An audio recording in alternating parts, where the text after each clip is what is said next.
నమస్తే అన్న. నమస్తే, మీ పేరేనా? రామలింగం. ఏం చేస్తుంటారు? ఉద్యోగ నోటిఫికేషన్లకి ప్రిపేర్ అవుతున్న లైబ్రరీలో, ఇక్కడ కామారెడ్డి లైబ్రరీలో ప్రిపేర్ అవుతున్నా. ఓకే, లైబ్రరీలో ఉన్నారు కదా, నిరుద్యోగులు అనేక మంది ఉంటుంటారు. ఎట్లా అనిపిస్తుంది అన్న కాంగ్రెస్ పరిపాలన? ఈ గత సంవత్సరం కొద్దీ వాళ్ళ పరిపాలన చాలా బాగుంది. ఈ కులగణన చేశారు, చాలా పథకాలు అమలు చేశారు. గత 10 ఏళ్లుగా బీఆర్ఎస్ వాళ్ళు చేయలేని చాలా పనులు వీళ్ళు రేవంత్ రెడ్డి గారి ప్రభుత్వం ముందుండి చేయడం జరిగింది. ఓకే, ఇప్పుడు ఎమ్మెల్సీ ఎన్నికలు ఉండబోతా ఉన్నాయి, గ్రాడ్యుయేట్ ఎమ్మెల్సీ ఎన్నికలు ఎట్లా ఉండబోతుంది? ఎవరు గెలిచే అవకాశాలు ఉన్నాయి? అభ్యర్థులు ఐడియా ఉంది కదా? ఉంది అండి. ఎవరెవరు ఉన్నారన్న అభ్యర్థులు?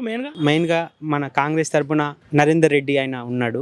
ఆయన ఎన్నుకోవడానికి ఛాన్సెస్ ఎక్కువగా ఉన్నాయి అన్నమాట. దేనికోసం ఆయన? ఎందుకంటే ఆయన కాంగ్రెస్ తరపున నిలబడుతున్నాడు, ప్లస్ ప్రస్తుతం ఉన్న గవర్నమెంట్ చాలా మంచి పథకాలు తీస్తుంది. వాళ్ళ తరపున ఈయన కూడా కలిసి ఉంటే ఇంకా ఎక్కువ ఉద్యోగ నోటిఫికేషన్లు రావడానికి ఛాన్స్ ఉంది.